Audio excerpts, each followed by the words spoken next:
पिछले 75 ईयर से 75 सालों से हम लोग देखें तो आदिवासियों का इस्तेमाल वोट बैंक के तौर पर किया जा रहा था और एक आंकड़े के तौर पर उन्हें देखा जा रहा था कि वो इस देश में जनगणना रजिस्टर में, मतदान रजिस्टर में वो एक आंकड़े के तौर पर हैं और उनकी बातें केवल उस समय हो रही थी जब वो वोट मांगने उनके पास जाते थे या उनको लेकर के सरकार बनानी होती। तो उसके बाद के जो पूरा 5 साल होता है उसमें उसको एकदम से गायब कर दिया जाता था, तो उसके इश्यूज भी गायब कर दिए जाते थे और बहुत लंबे वक्त से ये बात महसूस की जा रही थी कि जो एग्जिस्टिंग पॉलिटिकल पार्टियां हैं वो हमारा इस्तेमाल कर रही हैं और हमारे सवालों को नज़रअंदाज कर रही हैं। और 48 लोकसभा सीटें रिजर्व हैं और आप बता रहे थे कि तकरीबन 400 से ज़्यादा विधानसभा सीटें रिजर्व हैं पूरे देश भर में।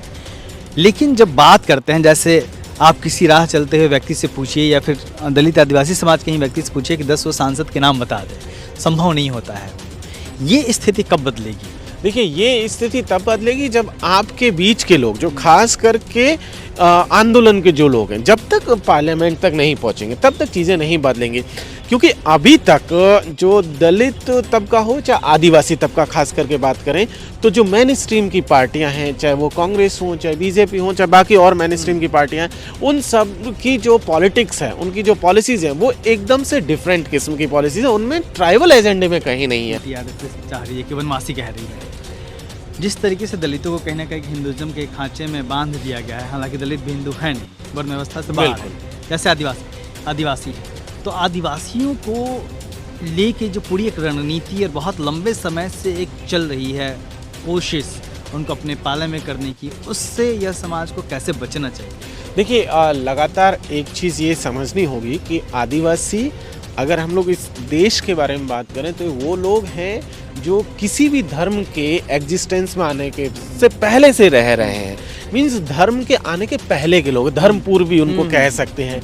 तो धर्म तो बहुत सेकेंडरी चीज़ है आदिवासियों के लिए, ठीक है। तो और ये वो लोग हैं जो लगातार प्रकृति की पूजा करते रहे। उनके लिए एक छोटा सा झाड़ का जो पेड़ है वो भी उतना सम्मानीय है जितना दूसरा कोई पेड़ है। इसका शानदार बहुजन कैलेंडर आ चुका है। बुकिंग के लिए दिए गए नंबर पर व्हाट्सएप करें या ईमेल करें। हाल ही में राजस्थान में विधानसभा के चुनाव हुए हैं।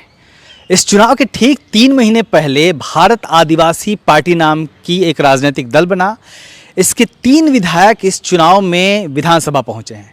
जिस तरीके से 3 महीने के भीतर यह पार्टी बनी और 3 विधायक विधानसभा में पहुंच गए, उससे एक बार उसकी जितनी चर्चा होनी चाहिए थी वो हुई नहीं।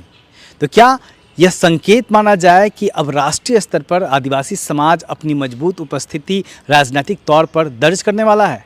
इस पार्टी के राष्ट्रीय प्रवक्ता डॉक्टर जितेंद्र मीना जी हमारे साथ हैं।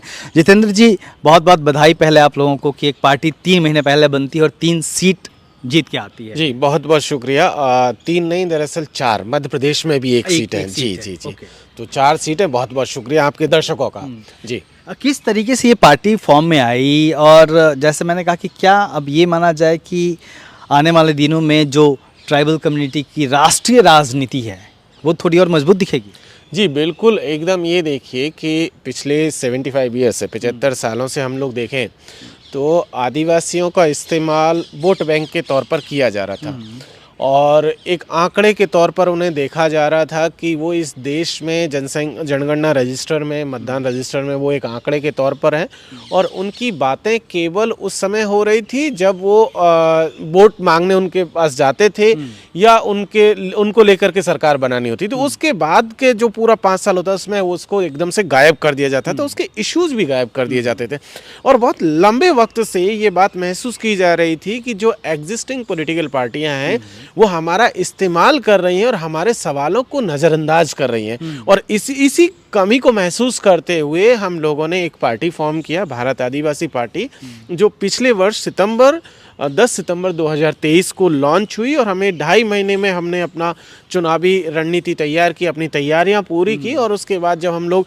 नवंबर में जब चुनाव हुए 25 तारीख को और मध्य प्रदेश में तो 17 नवंबर को ही हो गए थे, तो इन रिजल्ट में हमने देखा कि लगभग 4 सीटें हम लोग जीत करके आए, जो अपने आप में इस बात को शो करता है कि इस देश का आदिवासी खास करके किस तरीके से जो है लगातार आदिवासियों के मसले पर और तमाम चीज़ों के मसले पर जो है एक्टिव है और वो अपनी बातों को लेकर के, अपने मुद्दों को लेकर के आगे बढ़ना चाहते हैं। जी, कौन कौन लोग हैं इस पार्टी के पीछे, किस तरीके से ये फॉर्म हुई, आगे क्या रणनीति? देखिए, इसमें बेसिकली अगर हम लोग बात करें तो कई लोग इसमें शामिल हैं, खास करके मध्य प्रदेश, राजस्थान और जो है गुजरात के जो सोशल एक्टिविस्ट हैं, जो पॉलिटिकल एक्टिविस्ट लोग हैं, वो सब लोग इसमें शामिल है और उन सब ने मिलकर के जो लगातार आदिवासियों के बीच काम कर रहे थे, उन सब ने मिलकर के इस पार्टी को जो है गठन किया है। जी, एक बड़ा सवाल यह होता है और बड़ी चुनौती भी होती है कि दलित आदिवासी समाज के लोग पार्टियां तो बना लेते हैं, लेकिन इसको सस्टेन करना बड़ा मुश्किल होता है, वो टूट जाती हैं, काम नहीं कर पाती।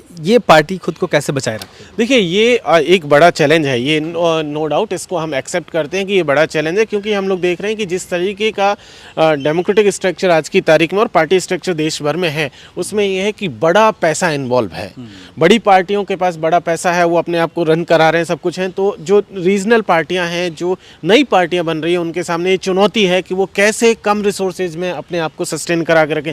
लेकिन हमारी यही एक स्ट्रेंथ भी है कि हमने दरअसल लोगों से ही साथ मिल करके, लोगों के बीच के ही जो आंदोलन से जुड़े हुए जो लोग हैं, उनको हम लोग सामने ला रहे हैं, जो इस बात में विश्वास करते हैं कि वो अपने लोगों के लिए, अपने समाज के लिए कुछ बेहतर करना चाहते हैं और अपने दम पर कुछ बेहतर करना चाहते हैं। उन सबको लेकर के हम लोग आगे बढ़ रहे हैं। हमें विश्वास है कि हमारी जो सामाजिक यूनिटी है वो इस काम में बड़ी मददगार साबित होगी। चुनाव जब होते हैं तो एक एक उम्मीदवार को सालों लगते हैं, जनता के बीच में जाता है, कनेक्टिविटी उस अपनी बनाता है, बहुत पैसे खर्च करता है, तब जाके चुनाव जीत पाता है। 3 महीने में ये कारनामा कैसे हुआ कि 2 राज्यों में 4 सीटें जीत पाए आप लोग? और क्योंकि मैं देख रहा था लगातार कि बहुत रिसोर्सफुल भी नहीं थे कैंडिडेट।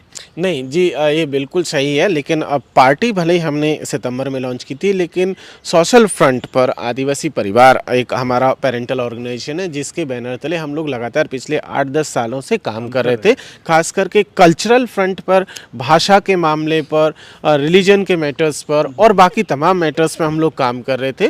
पॉलिटिकल फ्रंट हम लोगों ने अब 2023 में जाकर के शुरू किया था। कहीं जो लोग मैदान जी, में थे, सब लोग मैदान में लोगों के बीच में लगातार काम कर रहे थे।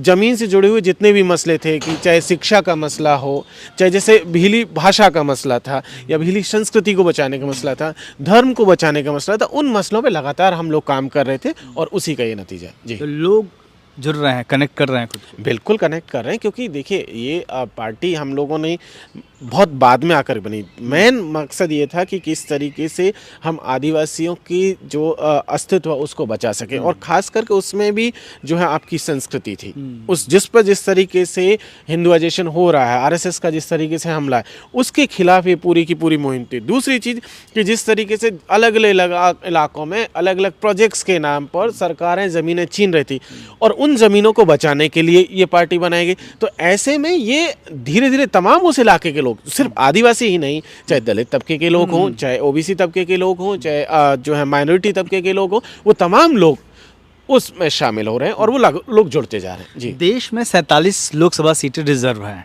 और आप बता रहे थे कि तकरीबन 400 से ज़्यादा विधानसभा सीटें रिजर्व हैं पूरे देश भर में। लेकिन जब बात करते हैं, जैसे आप किसी राह चलते हुए व्यक्ति से पूछिए या फिर दलित आदिवासी समाज के ही व्यक्ति से पूछिए कि 10 वो सांसद के नाम बता दे, संभव नहीं होता है वो। ये स्थिति कब बदलेगी? देखिए, ये स्थिति तब बदलेगी जब आपके बीच के लोग, जो खास करके आंदोलन के जो लोग हैं, जब तक पार्लियामेंट तक नहीं पहुंचेंगे तब तक चीज़ें नहीं बदलेंगी। क्योंकि अभी तक जो दलित तबका हो, चाहे आदिवासी तबका खास करके बात करें, तो जो मेन स्ट्रीम की पार्टियां हैं, चाहे वो कांग्रेस हो, चाहे बीजेपी हो, चाहे बाकी और मेन स्ट्रीम की पार्टियां हैं, उन सब की जो पॉलिटिक्स है, उनकी जो पॉलिसीज़ हैं, वो एकदम से डिफरेंट किस्म की पॉलिसीज़ है। उनमें ट्राइबल एजेंडे में कहीं नहीं है। तो जो ट्राइबल सेक्शन से जो लोग आते हैं इलेक्ट होकर के उन पार्टियों से, वो दरअसल अपनी पार्टी को लेकर के वफादार है, अपने लोगों को लेकर के वफादार नहीं है, अपनी पॉलिटिक्स को लेकर के वफादार नहीं है, अपने इश्यूज को लेकर के वफादार नहीं है। तो ऐसे में जब वो चुन करके भी आते हैं तो अपनी पार्टी से इसी उम्मीद में रहते हैं कि अगली बार उनको टिकट मिल जाएगा, तो अगली बार एक कुर्सी जो लोकसभा में उनको मिली है वो वापस मिल जाए, बस इतना ही उनका एजेंडा। और इसीलिए ये स्थिति बनी कि नहीं तो नई पार्टी बनाने की जरूरत नहीं पड़ती। अगर उन लोगों ने सवालों के जवाब दिए होते उन इश्यूज को उठाया गया होता है। जैसे आप देख लीजिए, छत्तीसगढ़ और झारखंड में आदिवासी जमीनों की लूट कोई नई नहीं है, ये अंग्रेजी हुकूमत के दौर से चली आ रही थी। कांग्रेस, बीजेपी, तमाम पार्टियों के पास उसने लूटा, उन सब ने लूटा, और उसका नतीजा ये हुआ कि अब धीरे धीरे लोग एक ऑल्टरनेट पॉलिटिक्स की तरफ बढ़ रहे हैं। खुद अपनी जो है आइडेंटिटी को बेस बना करके, अपने इश्यूज को बेस बना करके पार्टियां रजिस्टर्ड करा रहे हैं, चुनाव लड़ रहे हैं, मैदान में आ रहे हैं और अपने सवालों को प्रमुखता से सामने रख रहे हैं। जो 4 लोग जीते हैं विधायक, उनके बारे में बताइए, क्या चुनौतियां रही उनके सामने? देखिए, सबसे बड़ी चुनौती हमारे लिए ये थी, एक तो थी रिसोर्सेज की, क्योंकि जैसे मध्य प्रदेश में कमलेश्वर जी सैलाना से विधायक बने हैं, वो एक ऐसे व्यक्ति हैं जो दिल्ली यूनिवर्सिटी से लॉ ग्रेजुएशन कर रहे हैं, लॉ फैकल्टी के मेंबर हैं, लेकिन उसके साथ साथ उनका जो बैकग्राउंड आप देखेंगे तो एक छोटी सी झोपड़ी है जो कच्ची मिट्टी से जो है बनी हुई है, और उसी में उसके मम्मी पापा के साथ में बाकी फैमिली मेंबर्स रह रहे हैं। एकदम दूर जंगल में उनकी वो झोपड़ी बनी हुई है, और ऐसे व्यक्ति के लिए जिसके पास ऑनरशिप के नाम पर मोटरसाइकिल तक नहीं है, ठीक है, और वो व्यक्ति वहां से निकल करके आता है, और उसके लिए उन 2.5 से 3 लाख मतदाताओं तक पहुंचना आसान नहीं था, लेकिन वो पहुंचते हैं और वहां से जीत करके आते हैं। और उन्होंने खुद अपने स्टेटमेंट में कहा कि उन्होंने लोगों से लगभग 12 लाख रुपए का कर्ज लिया, और कर्ज लेकर के उन्होंने चुनाव लड़ा, चाहे गाड़ी का पेट्रोल का मामला हो, चाहे और इलेक्शन से जुड़ी बाकी सामग्रियों का जो आपका पर्चा पोस्टर से जुड़ा हुआ मामला हो, वो सब उन्होंने वो पैसा लेकर के, कर्ज लेकर के चुनाव लड़ा। इसी तरीके से आप देखेंगे तो बाकी जगह देख लीजिए, उमेश है जो आपके आसपुर से विधायक राजस्थान में बने हैं, डूंगरपुर विधानसभा के, डूंगरपुर जिले के भीतर आती है, तो वो भी एक ऐसे कैंडिडेट है जो गरीब घर से आ रहे हैं। इसी तरीके से दरियाबाद से जो विधायक हैं थावरचंद डामोर जी, वो भी उसी तरीके की फैमिली से हैं, और राजकुमार रौत जी तो खैर सेकंड टाइम विधायक बने हैं, लेकिन बाकी 3 मेंबर जो हैं फर्स्ट टाइमर्स हैं। और आप देखेंगे सबसे खूबसूरत बात यह है कि सबकी उम्र जो है आपका 26 साल, 27 साल, राजकुमार जी सेकंड टाइम बने हैं तो उनकी 31 साल, अदरवाइज बाकी सबकी उम्र राजस्थान विधानसभा में, मध्य प्रदेश विधानसभा में सबसे कम उम्र के विधायक हैं वो लोग। और जो नए नौजवान लोग हैं, पढ़ने लिखने वाले लोग हैं, जो लगातार अपनी एजुकेशन भी ले रहे हैं। आप बात करेंगे तो बाकी जितने भी, और थावरचंद जी हैं, वो उनका यूनिवर्सिटी में एनरोलमेंट उन्होंने करा रखा है, वो अपनी एजुकेशन भी कंप्लीट कर रहे हैं, साथ में विधायक भी हैं। उमेश जी हैं, उनके साथ भी है, कमलेश जी के साथ भी, नई पीढ़ी के लोग, एकदम नई पीढ़ी के लोग हैं अपनी संस्कृति के लिए, क्योंकि जब वो शपथ लेने जा रहे थे तो पगड़ी वगड़ी बांध के रखी थी। बिल्कुल, देखिए यही वो फाइट थी जिसकी पूरी बहस चल रही थी, क्योंकि लगातार चल रहा कि पहचान जो क्योंकि आदिवासियों के ऊपर संकट आज की तारीख उनके अस्तित्व के ऊपर, उनकी पूरी पहचान को जिस तरीके से खत्म करने की कोशिश करी। आरएसएस के लोग उनको वनवासी बनाना चाहते हैं, आरएसएस के लोग चाहते हैं कि वो जंगल में ही रहे, वन वालों को ही उन्होंने मान रखा है कि यही लोग हैं आदिवासी, बाकी सब उससे बाहर जो निकल बिल्कुल वो जंगल चले जाने वाली बातें जो हो रही है। तो ऐसे में ये बहुत जरूरी था कि हम अपनी आइडेंटिटी को असर्ट करें, हम अपनी पहचान को भी आगे लेकर के आए, हम बताएं कि ठीक है हम आपसे थोड़े डिफरेंट है, तो क्या हुआ है तो इसी देश के नागरिक, आपकी जितनी हिस्सेदारी है उतनी हमारी भी हिस्सेदारी है। आप जितना इस देश को बनाने में योगदान देते हैं, हम भी उतना ही योगदान देते हैं। और वही चीज का रिफ्लेक्शन उस दिन आपने विधानसभा में देखा, जब वो पगड़ी और उसके साथ साथ अपनी जो है ट्रेडिशनल ड्रेस में आपके सामने थे। जी, आखिरी सवाल है मेरा, राष्ट्रीय प्रवक्ता हैं आप, आने वाले दिनों में अब लोकसभा चुनाव भी नज़दीक है, बहुत दूर नहीं है, उसको लेके क्या रणनीति है, कितनी सीटों पे, क्योंकि पार्टी ने विधानसभा चुनाव बहुत स्मार्ट तरीके से लड़ा, कुछ ही सीटों को टारगेट किया जहां वो बेहतर काम कर सकते थे, बेहतर वोट लेके आ सकते थे। लोकसभा को लेके क्या रणनीति है, किस किस राज्य में लड़ेंगे, कितनी सीटों पे लड़ेंगे? देखिए, अभी हम लोगों ने आइडेंटिफिकेशन का काम चल रहा है कि कौन कौन सी सीटों पर हमारी मजबूत दावेदारी है, कहाँ हम लोग हमारी वो कैपेबिलिटीज़ हैं जहाँ पर हम लोग अपने आप को ज़्यादा अच्छे से एक्सप्लोर कर पाएंगे, जहाँ अपने रिसोर्सेज को यूटिलाइज कर पाएंगे। वो सब चीज़ों को मद्देनज़र रखते हुए हम लोगों ने जो एरियाज़ आइडेंटिफाई किए, अभी तक हम लोग राजस्थान, मध्य प्रदेश, गुजरात, महाराष्ट्र और दादरा नगर हवेली, ये इलाका है जहां पर हमारा मेन फोकस रहेगा।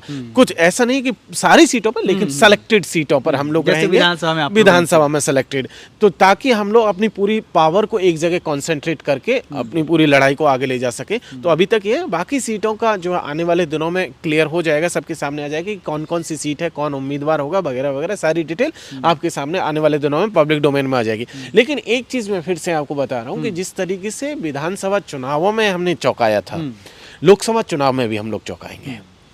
अब ये तो आने वाले वक्त में पता चलेगा कि कितना बड़ा वो हम कैसा हमारा प्रदर्शन रहेगा, लेकिन इतना तय है कि हम लोग चौंकाएंगे। जी। आपने एक अस्तित्व के संकट की बात कही कि भारतीय जनता पार्टी आरएसएस चाह रही है कि वनवासी कह रही है। जिस तरीके से दलितों को कहीं ना कहीं हिंदुज़म के खांचे में बांध दिया गया है, हालांकि दलित भी हिंदू है नहीं, वर्ण व्यवस्था से बाहर है, जैसे आदिवासी हैं, तो आदिवासियों को लेके जो पूरी एक रणनीति और बहुत लंबे समय से एक चल रही है कोशिश उनको अपने पाले में करने की, उससे यह समाज को कैसे बचना चाहिए? देखिए, लगातार एक चीज़ ये समझनी होगी कि आदिवासी, अगर हम लोग इस देश के बारे में बात करें तो वो लोग हैं जो किसी भी धर्म के एग्जिस्टेंस में आने के से पहले से रह रहे हैं। मींस धर्म के आने के पहले के लोग, धर्म पूर्व भी उनको कह सकते हैं। तो धर्म तो बहुत सेकेंडरी चीज़ है आदिवासियों के लिए, ठीक है। तो और ये वो लोग हैं जो लगातार प्रकृति की पूजा करते रहे। उनके लिए एक छोटा सा झाड़ का जो पेड़ है वो भी उतना सम्मानीय है जितना दूसरा कोई पेड़ है। उनके लिए स्पेशल किसी को कोई ट्रीटमेंट नहीं है।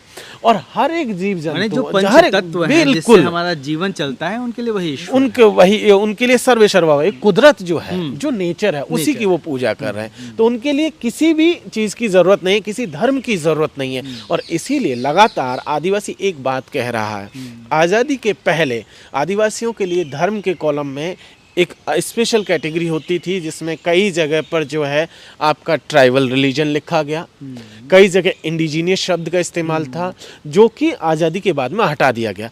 अब लगातार इस देश का आदिवासी ये बात कह रहा है कि हमें अपना जो रिलीजियस कोड है वो वापस से दिया जाए, ताकि हमारी जो आइडेंटिटी, हमारे ऊपर जो लेबलिंग हो रही है कि ये हिंदू है, ये मुसलमान है, ये क्रिश्चियन है, ये जैन है, ये बौद्ध है, ये लेबलिंग हटे। क्योंकि भाई जब जैनियों को मिल सकता है और या आदिवासियों से कम जनसंख्या वाले जो सेक्ट के लोग हैं उन सबको जब रिलीजियस कॉलम मिल सकता है, तो आदिवासियों को देने में क्या दिक्कत है?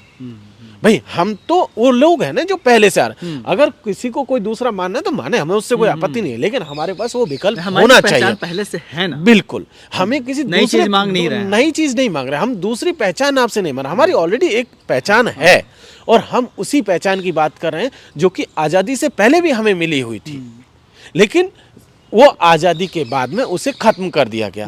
तो अब वापस से हम लोग यही कह रहे हैं कि हमारी जो पहचान है उसे वापस दिया जाए। और इसी के जरिए हम आदिवासियों को ये कह रहे हैं कि ये जो हिंदू बनाने की साजिश हो रही है, दरअसल इसलिए हो रही है ताकि मुसलमानों के खिलाफ खड़ा किया जा सके, ईसाइयों के खिलाफ खड़ा किया जा सके, बाद में दलितों के खिलाफ खड़ा किया जा सके या ओबीसी के खिलाफ खड़ा किया जा सके। तो ये जो हिंदुआइजेशन की प्रोसेस है, जो आरएसएस का जो वनवासी बनाने का जो प्रोसेस है, ये दरअसल आदिवासी की जो आइडेंटिटी है उसको खत्म करने की कोशिश है और उसी के खिलाफ हम लोग लड़ रहे हैं। जी। और अपनी जी, तो जितेंद्र मीणा जी थे, तो साफ है कि जब जो आदिवासी समाज है अब वो अपनी बातों को रखने के लिए मजबूती से सामने आ रहा है, अपनी संस्कृति बचाने के लिए, अपने हक के लिए और तमाम संसाधनों पे जो उनकी हिस्सेदारी है उस पे मांग के लिए। कैमरामैन विकी के साथ मैं अशोक दास, दलित दस्तक।